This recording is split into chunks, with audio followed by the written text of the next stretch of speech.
छत्रपति झंझा पवन गर्वापहर विंध्याद्रि समधुति छत्रपति चंड प्रबल दुर्दंड जित दुर्दंड वटपति छत्रपति शत्रु प्रकर विच्छेद कर भीमार्जुन प्रति कुंभी निकर कुंभस्थ गुरु कुंभी वलय पति छत्रपति झंझा पवन गर्वापहर विंध्याद्रि समधुति छत्रपति चंड प्रबल दुर्दंड जित दुर्दंड वटपति छत्रपति शत्रु प्रकर विच्छेद कर भीमार्जुन प्रति दिग्विजय डंका निगद घंटारवतुषित छत्रपति संघ स्वजन विद्रोहि गण विध्वंस व्रत मति छत्रपति आर्त प्राण दुष्ट द्युम्न शास्त्र स्फूर्ति धेर दिग्भीम श्रावति शिक्षा स्मृति स्तवति. ஸ்ரீலங்கால ஒரு கிராமத்துல சாப்பாட்டுக்கு கூட வழி இல்லாம வாழ்ற ஆயிரக்கணக்கான மக்கள். ஆனா அந்த வாழ்க்கையை கூட அவங்கள நிம்மதியா வாழ விடாம அவங்கள அந்த ஊரை விட்டே துரத்தணும்னு நினைக்கிற சில அதிகாரிங்க. இப்படிப்பட்ட சூழ்நிலையில எப்போ என்ன நடக்கும்னே தெரியாம பயந்து வாழ்ந்துட்டு இருக்கிற அந்த கிராம மக்கள். இந்துக்களுக்கு முகலாயர் கொடுத்த கஷ்டங்களை தாங்க முடியாம ஜீஜாபாயி தன்னோட மகன் சிவாஜிக்கு எதிரிகளோட வித்தைகளை கத்து கொடுத்து வீராதி வீரர்களோட கதைகளெல்லாம் சொல்லி அவனை ஒரு மா வீரனா செதுக்கி எதிரிகள் கிட்ட யுத்தம் செய்ய வச்சாங்க. அந்த சமயத்துல முகலாயரோட சேனாதிபதி அப்சல் கான்னு ஒருத்தன் இருந்தான். அவன் எப்படி இருந்தான்னா 7 அடி உயரம் இருப்பான். அப்படியே பார்க்க ராட்சசம் மாதிரி இருந்தானாம். ஆனா அப்படிப்பட்ட ஒருத்தனால சிவாஜிய எதுவுமே பண்ண முடியல. அப்ப அவன் தந்திரம் பண்ணி நட்பா இருக்கலான்னு சொல்லி சிவாஜியை கூப்பிட்டு ஒண்ணுமே தெரியாத மாதிரி நாடகமாடி சிவாஜி முதுகுல கத்தியால குத்திட்டான். அப்படின்னா சிவாஜி செத்து போயிட்டாராமா? இல்லப்பா, சிவாஜி அழிக்கவே முடியாத ஒரு கவசத்தை போட்டிருந்தான். அப்புறம் சிவாஜி தான் போட்டிருந்த இரும்பு நகத்தால அப்சல் கானோட இதயத்தை கிழிச்சு எரிஞ்சிட்டாரு. ஒரு ராட்சசங்கிட்ட இருந்து காப்பாத்திட்டாருங்கிறதுக்காக ஜனங்கள்லாம் சிவாஜிய பார்த்து சத்ரபதி வாழ்க சத்ரபதி வாழ்கன்னு கோஷம் போட்டாங்க. சத்ரபதினா என்னம்மா? தனக்காக வாழ்றவன் ஒரு சாதாரண மனுஷன். மத்தவங்களுக்காக தன்னோட வாழ்க்கைய தியாகம் பண்ற ஒரு தியாகி தான் சத்ரபதி. அப்புறம் என்னாச்சு சொல்லுமா? கடவுள் ஆசீர்வாதத்தால சிவாஜி தன்னோட அன்பான தாய்க்கு பெருசா ஒரு கோட்டை கட்டி தங்கத்தால ஒரு ஊஞ்சல் செஞ்சு தாய ராணி மாதிரி பாத்துக்கிட்டான். நான் படிச்சு பெரியவனானதும் உனக்கு ஒரு பெரிய வீடு கட்டி கொடுக்கறேம்மா. உனக்கு எந்த கஷ்டமும் தெரியாம உன்னை மகாராணி மாதிரி நான் பாத்துக்கிறேம்மா. கண்ணா, நீ ரொம்ப பெரிய ஆளா வருவப்பா.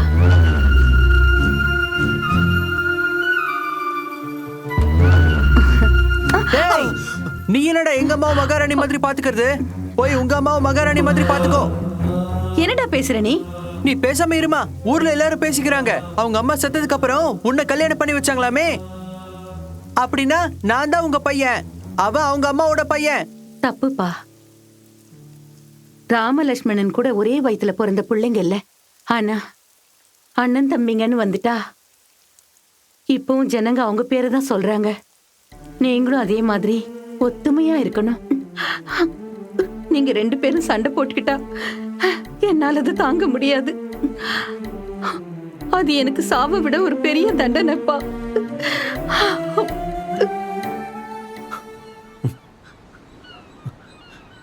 அம்மா அம்மா, இன்னைக்கு உனக்கு பிறந்த நாள் இல்லம்மா.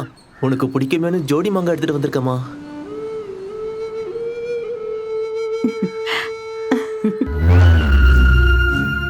எனக்கு என்னெல்லாம் பிடிக்கும்னு என்னை விட உனக்கு தான் அதிகமா தெரிஞ்சிருக்கு. உன்னை நினைச்சா பெருமையா இருக்கு. எங்கிருந்து வாங்கிட்டு வந்த? அம்மா, சத்யா மாமா தோட்டத்துல இருந்து திருடி எடுத்துட்டு வந்திருக்கா. உண்மையாடா? இல்லம்மா, போய் சொல்றாமா.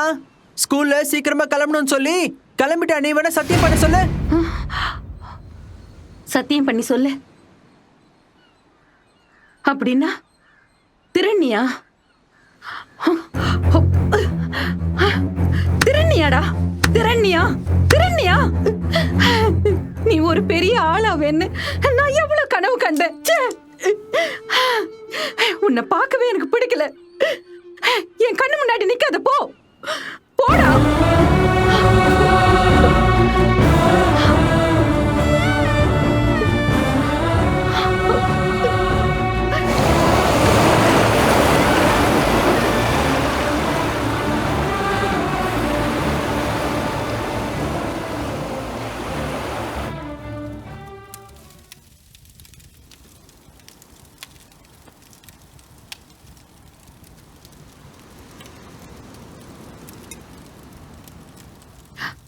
சத்யாண்ணா, என்னம்மா? சத்யாண்ணா, என் பையன் உங்க தோட்டத்துல இருந்து 2 மாங்காவை திருடி கொண்டு வந்துட்டானா.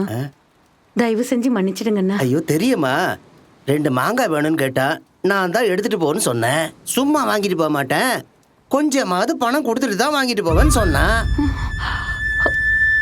இன்னும் 4 எடுத்துட்டு போடான்னு சொன்னதுக்கு இந்த ஜோடி மாங்காய் வந்து நானும் என் தம்பி மாதிரின்னு இந்த மாதிரி இருந்தா எங்க அம்மாவுக்கு ரொம்ப பிடிக்கும்னு எடுத்துட்டு வந்தான். நீ என்னக்கா இப்படி சொல்லிட்ட?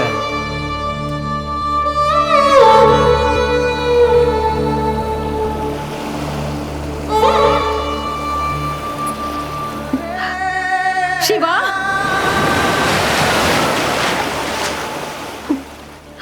சிவா, எங்கப்பா இருக்க நீ?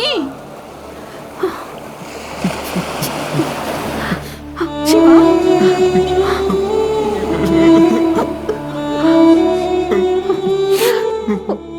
சிவா, ஏண்டா உண்மையை சொல்லாம மறைச்ச? சத்தியம் பண்ணுன்னு சொன்னப்ப கூட சொல்லலையேடா, ஏண்டா? சத்தியம் பண்ணா ஒரு பேச்சு, சத்தியம் பண்ணலனா ஒரு பேச்சு. நான் எப்பவும் பேச மாட்டேமா. எனக்கு தெரியும்பா. வா வீட்டுக்கு போலாம். எனக்கு தூக்கம் வருது, கொஞ்ச நேரம் மடியில படுத்துக்கிட்டுமாமா? படுத்துக்கப்பா.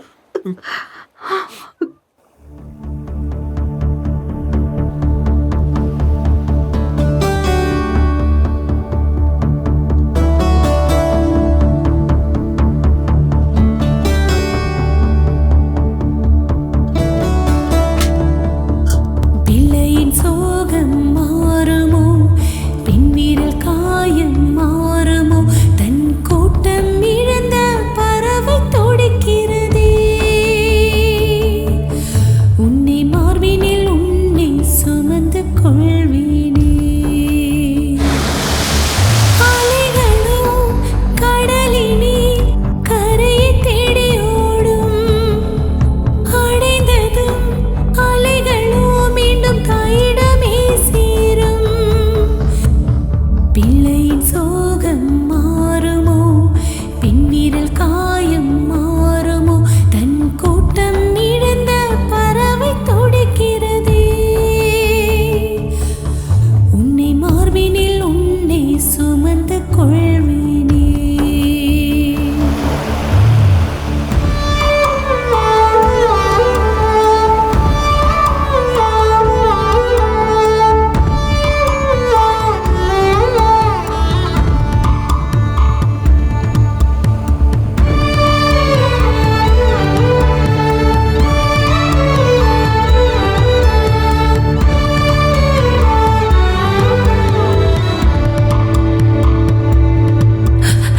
கண்ணீரின் காயம் கூட, இதய கடலிலே அலைகள் கூட, அல்லாரிடம் வேதனை இங்கே நான் கண்டேன்.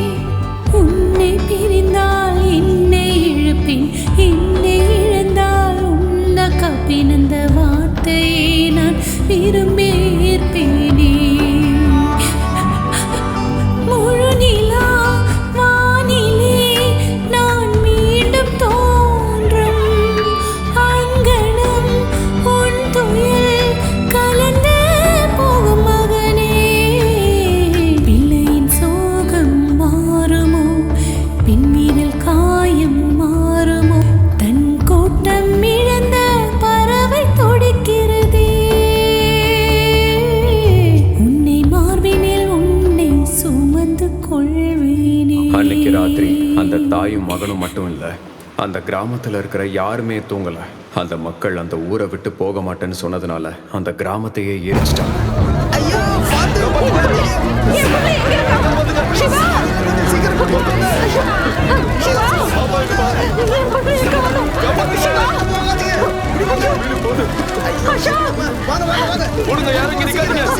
சிவா, என் 2 பிள்ளைங்களையுமே காணுமே. சிவா, சீக்கிரம் ஐயோ, அம்மா கூட போ, சீக்கிரம் போ. அம்மா நீ முதல்ல ஏறு. அம்மா அண்ணே, அங்க நெருப்புல போகாதீங்க, இந்த side வாங்க. மாட்டிக்கிட்டேன். சீக்கிரம் வாங்கம்மா. ஏறுங்கம்மா, சீக்கிரம் ஏறுங்க. ஐயோ என் புள்ள என் புள்ள ஐயோ சிவா அம்மா நீ முதல்ல ஏறுடா.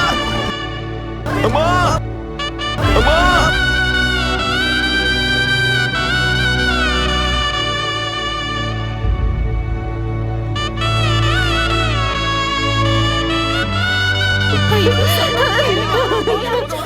ஐயோ என் புள்ள சிவா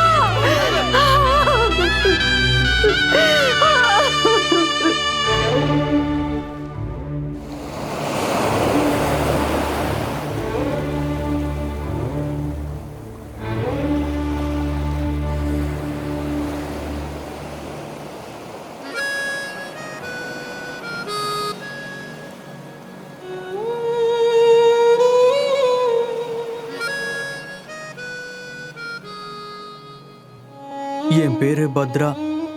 சிவாஜி